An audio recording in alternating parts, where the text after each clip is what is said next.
Time for Ask the Mayor on KWBE, our weekly program with Mayor Stan Worth. If you have a question today, 402-228-5923. Mayor, how are you today? I'm good, sir. How are you? Not too bad. Another fall-like day, a little chilly Yes, out it there. is. Doggone it, I don't like this. Yeah, kind of a little hazardous situation, too, as we just heard on interview previously here. The fire danger's kind of up there, and we really need some precipitation. But in the meantime, pretty good idea to take some extra precautions out there. Yeah, I think it's supposed to be 30-mile-an-hour winds again today, even though we had a half inch of rain the other night. I think that that helps subside some of the risk factors, but by the same token, it doesn't take very long for that to dry out with 30-mile-an-hour winds for a couple of days. Need like 2 or 3 days of maybe 1 to 2, 3-inch rains to even make a dent in some of the drought problems around here. Bring it on. I think we need it really bad. Really do. Moisture of some kind. We would say snow, but I know that probably doesn't make anybody very happy. But definitely doesn't make me snow cover happy. does help out. But that's for later on in this season, I think.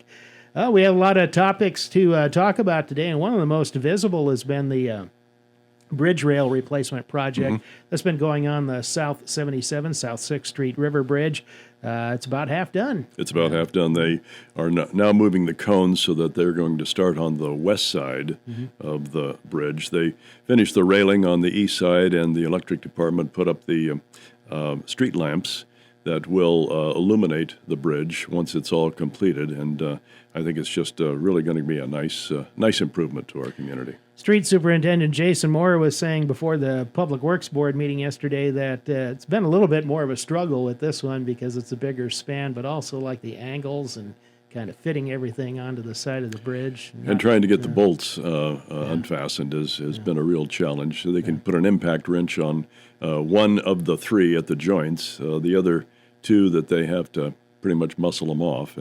And they've been there a long, long time, so rust is not their friend. Yeah, and if you stand near that bridge, too, you realize just how longer that span is than the West Court Street Bridge. And, much longer. I was, I guess I was more surprised at that than anything else. Shouldn't be because of what the cost was, but because it was more than, obviously more than the West Court Street Bridge. But the span is quite a bit longer, and so hopefully by the end of next week they'll be pretty much wrapped up with everything. It was right around 100,000. Was that about the cost? No, or was it more? No, it's 212. Oh, okay. 212,000. Wow, right. I missed that one by a ways. Yeah. West Court was how much? Do you remember? Can't remember. I was thinking somewhere in the range of 80 or 70 or something similar to that, Doug. But the South 6th Street Bridge was quite a bit more expensive. Yeah. The thing is, people might question, well, why do you spend that much on bridge rails? But you look at the difference in appearance and just kind of the pride factor of things, too. Well, I think that's the key. It's the pride factor, and it certainly enhances the gateway to that part of the community. One other thing that was dealt with at the Public Works Board meeting yesterday was a bid recommendation on some of the State Revolving Loan Fund water work that you'll be doing. That will be coming before the yourself and the council. That bid was just a shade, I think, under $3 million for transmission line work and some of the downtown water main work. One thing out of that, it seems like that water main work's not all that far away in the downtown, some of it at least. Some of it is. I visited with Steve Kelly, our water superintendent, and he indicated that he really would kind of like the company to maybe begin next spring as opposed to this fall. This fall, there seems to be quite a bit of activity in our downtown area simply because of Thanksgiving and then the Christmas holiday. But they're the contractor, and we can maybe steer them in the right direction of where they could start first to not impede traffic.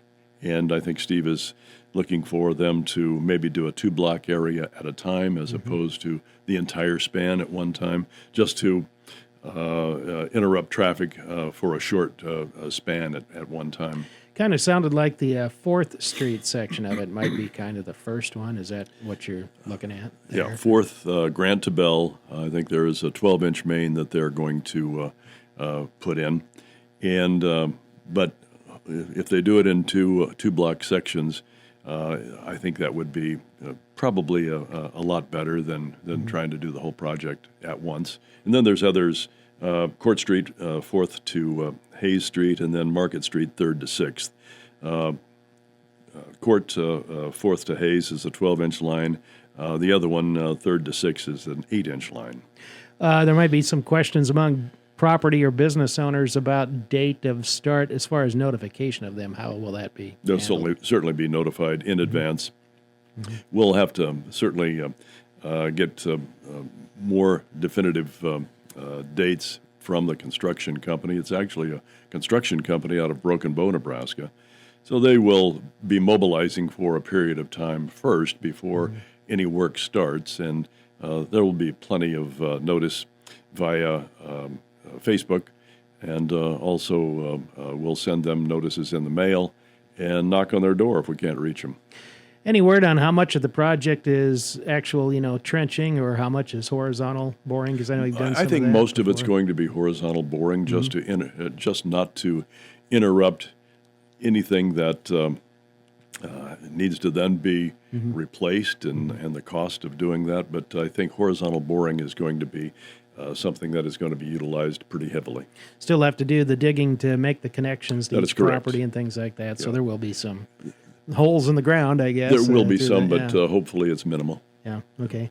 One of the things also at the Board of Public Works meeting yesterday, just kind of as a side note, the electric department, some of their work been doing, but reason I bring that up is a couple of projects, new business projects. The Runza restaurant's coming along really well, and then they have the car wash on Sargent Street. Kind of nice to see. Even in this time of high inflation and some would say recessionary pressures, you got things going on. And that's a good thing. I think it tells you that the community is open for business, and the business world, as we know it, on a small scale or a smaller scale, sees that the community is business friendly and willing to work with those businesses as much as possible. And I think in the large scope of things, it indicates that we're open for business.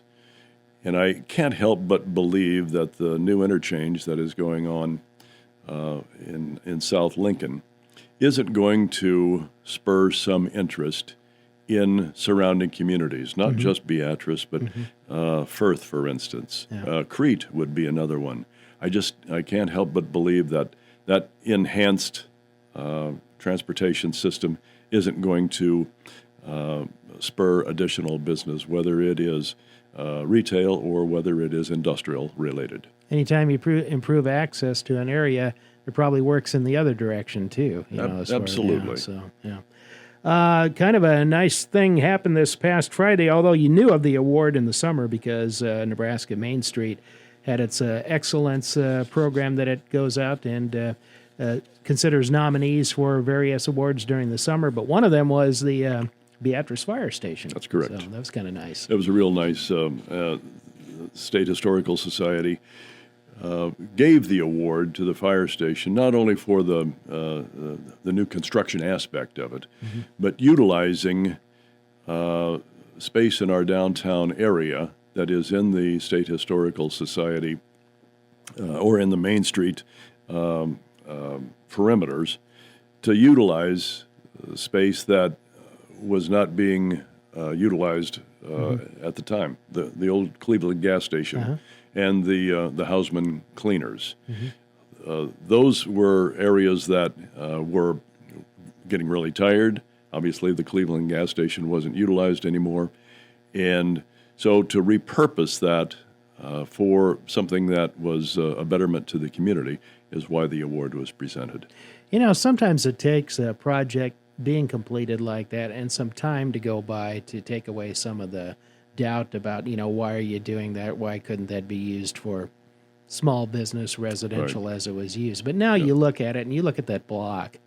What an improvement. It's a tremendous improvement. And again, kudos goes out to the voters of Beatrice for voting for the sales tax to allow us to build this structure that is certainly going to be a symbol of public safety for many, many years to come. Also, And on that subject, I want to bring one other thing up. If you drive by there, where you see the apron, there's brand new red stripes on the apron.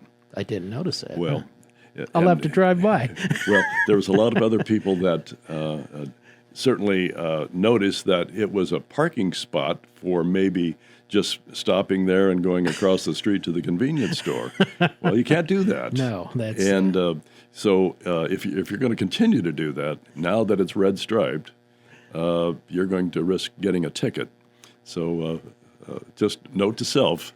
Blocking fire vehicles is not a good idea, or ambulances. It's not a for good that idea. matter. And, the other part of that, too, is not only is it home to Beatrice Fire and Rescue, but Beatrice Rural as well. And in this Correct. fire situation we're in now in Hazard, it's important for them to be able to get out, too. Absolutely. With the city drivers sometimes for trucks, but it all factors into quick response. Yeah, the city drivers will run the trucks out to whatever location is it's needed. The rural fire department then takes over and fights the fire, and that's the process. That's how it is structured, and we certainly hope that people try to keep everything safe during this high fire danger period, so that these guys don't have to, like they said on the radio this morning, get off their combines and go fight a fire. That's for sure.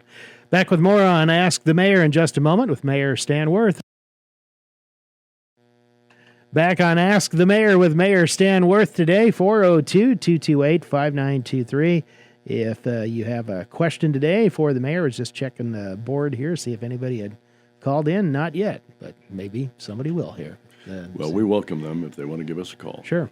Any kind of update on finances? I know we kind of periodically ask you how things are going, but there's always that little 2-month lag where you kind of look at what's coming in. I think the electrical department is in pretty good shape. Their revenues are up, not quite 1.5%, but up year over year or the trailing 12 months by about 1.5%, and their expenses are down about 14%, so that's good news.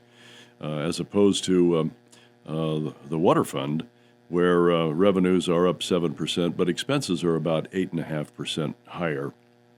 And that has to do with getting in some supplies and the higher cost of some of those supplies.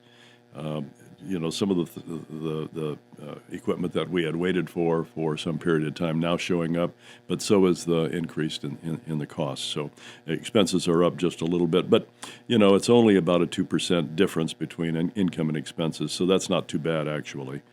And our water pollution control revenues are up about 6.5%, and expenses are about 3.5% below. So all in all, I think in pretty good condition. Yeah.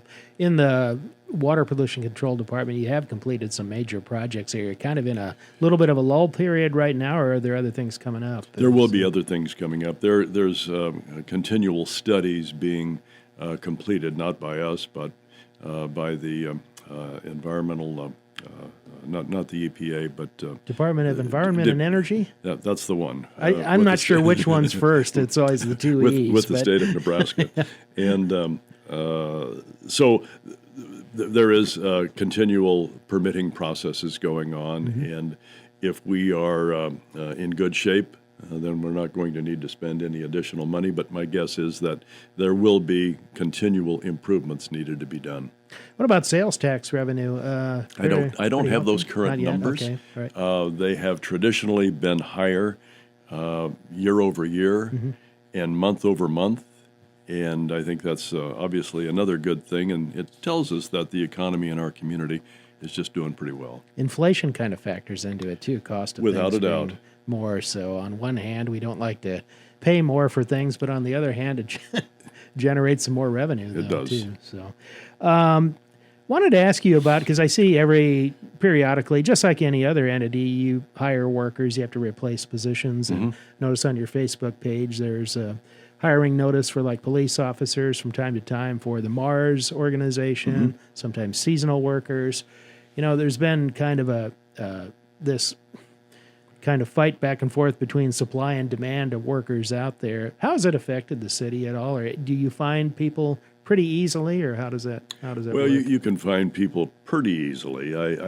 For instance, for fire and rescue, for police department, obviously you have you have a set of skills that you are looking for and qualifications that you are looking for, and sometimes some of those applicants don't meet those qualifications, and so your pool becomes smaller. You may get quite a few applications, but that then is narrowed down pretty dramatically that we have seen in the past.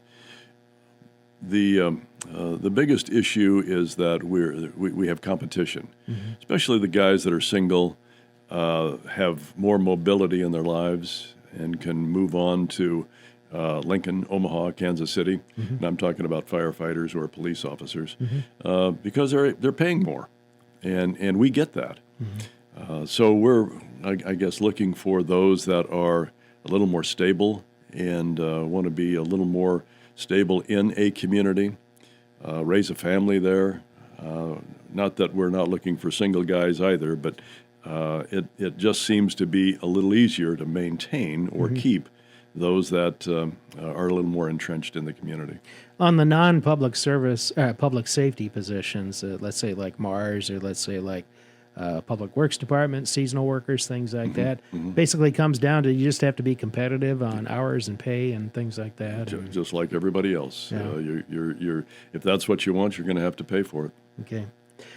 Pickleball courts completed. I haven't done. driven by there since they were complete, and I don't know. I guess I did drive by Chautauqua the other day, see if anybody was playing, but that was kind of early in the morning. It was cool, but kind of a nice improvement, though. It'll be a real nice improvement. Unfortunately, they're being finished at kind of the end of the season, but there's still going to be some nice days that we're going to see. I think the forecast next week, even though it's going to be a little cool, doesn't mean you can't go for a good workout. And even because it is a shorter course for people like you and I, it'd still be a pretty good workout. Shorter running distances are always good at my age, I know that, but it's a little easier on the knees, but you still got to be able to pivot and cut and all that thing. So That's right. It's but, it's kind of neat. It's growing in popularity. You look at internet sites and you look at tournaments and things like that, and a lot of people are catching on. Yeah, I mean, you go to ESPN and you see tournaments. Yeah. and I mean, these people have sponsors. Yeah. Kind of like golf. And so it's turning into a big deal. Kind of like a bass fishing tournament. You see guys with all these logos on their shirts and things, and there's a market for it. There's a market for it. Yeah. Back with more to wrap up Ask the Mayor in just a moment. You're listening to Ask the Mayor on KWBE with Beatrice Mayor Stan Worth. As we wrap things up today, there is a city council meeting coming up Monday night on the regular schedule, and one of the things on the council's agenda is kind of a significant change regarding airport operations. I know this has been kind of a discussion that's been going on here over the past several weeks, but talk about kind of the summary of what you'll be doing here or trying to do here. Well, what's going to be posed before the city council, and I think it has resounding support. We are going to change the airport authority to an advisory board. Now, there's an election that is going to occur this November, and those individuals that are elected then will be appointed to the airport authority board. And the history behind this is, and I think it's revised state statute 3-502, that says that if an airport is completely out of debt, and our airport is completely out of debt, they are no longer a viable entity.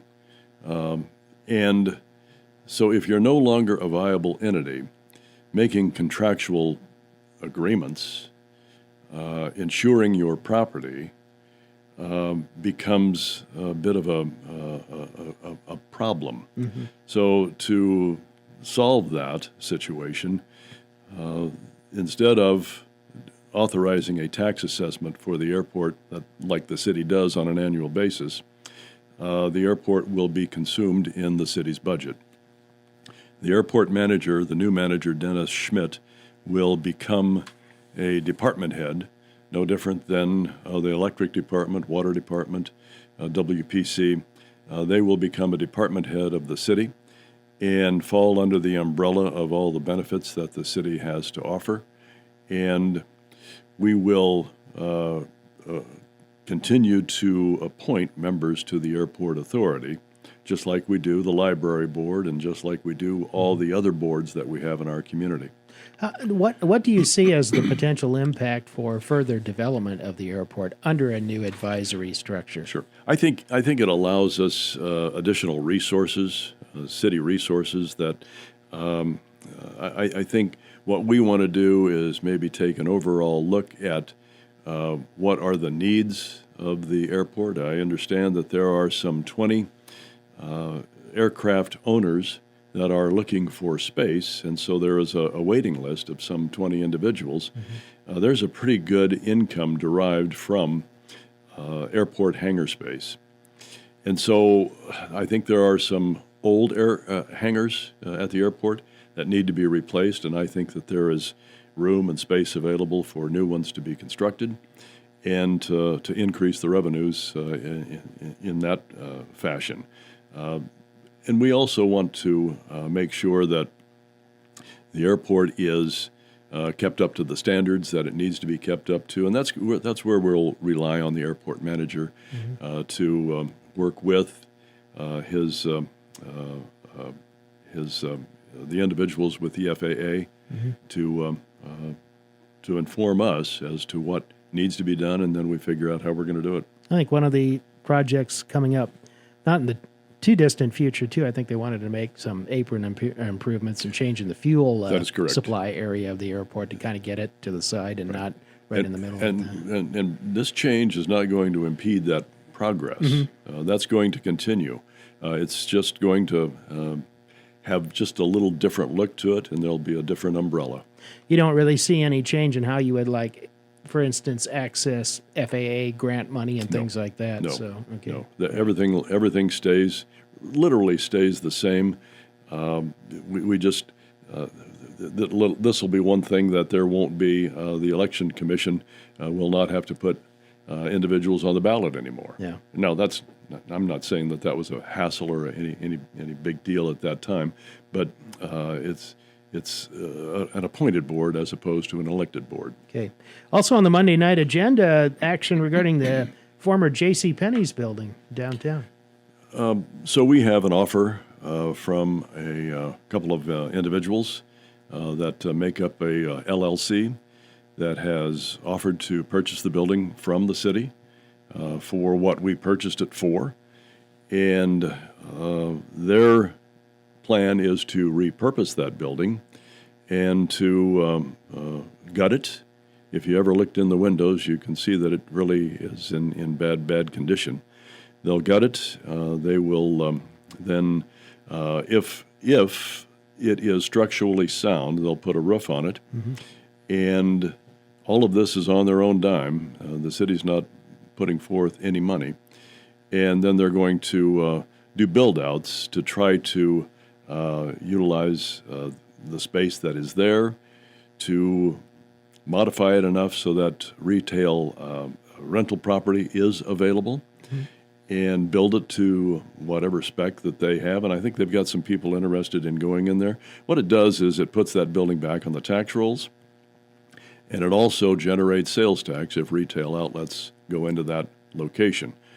In return, they are wanting to repair all of the damaged roofs that the city has. Mm-hmm. And it, in my opinion, is really a good deal because roofers will, if they look at a structure that needs to be redone, they will do it for what the insurance proceeds are. Mm-hmm. So doing any kind of a bidding process, we certainly could do it. Writing the specs for it is something that would be kind of difficult to do in light of the fact that we've got this offer on the table. Mm-hmm. You do this and we get this. I think from a business standpoint, from a business decision, there is no decision. It's the best deal on the table. You don't run afoul of state bid regulations? We do and not. Things like that? So no, we do not. Okay, all right. That's what you have attorneys for, too. So, Well, and literally, you really don't have to bid this out. I see. Now, I think there is at least one city councilman who figures that there isn't the transparency that we need because of this. I just told you what it is, Yeah. and it's not going to be any different than what I just told you. So that's the transparency. Across the street, the big Kensington Building, something in the works there? There is, and AgeMark is getting a little more, I don't know what the term I want to use is, but there is a possibility that the city will own that building and own it for a very small amount of money, like $1. Mm-hmm. In return, they would like to have a receipt of what the tax assessed value is, and I get that. However, on the agenda, we're going to have an engineering company come in before the city owns it to take a look at the electrical system and all the mechanical systems that are in that building to make sure that we're not buying that we're not buying a money pit. Mm-hmm. There are individuals who are interested in this building. They weren't interested in that building at $1.8 million. This gives us a little leverage on selling that building for very little money. Mm-hmm. We're also really interested in trying to get the tax credits back in the state of Nebraska, the state and federal tax credits. That rolled off, I think, at the end of the year. I think they could reinstitute it by July of this next year. And so we're hoping that that occurs. That then gives us just a little more of a leverage to get the building sold. Have just about 30 seconds left in our program. Maybe just a quick question regarding the demolition of the Barber building downtown. Still in progress, but the face of it is still up. It's a very tall building, too, compared to others. How is that going so far? I think it's going pretty well. It's going slow. Mm-hmm. They're having to do it almost a brick at a time, just because of the two adjoining buildings. There are some issues with the two adjoining buildings, so they're being real careful on how they're taking it down. All right. Stan, thanks very much. We'll see you Monday night. Thanks, Doug.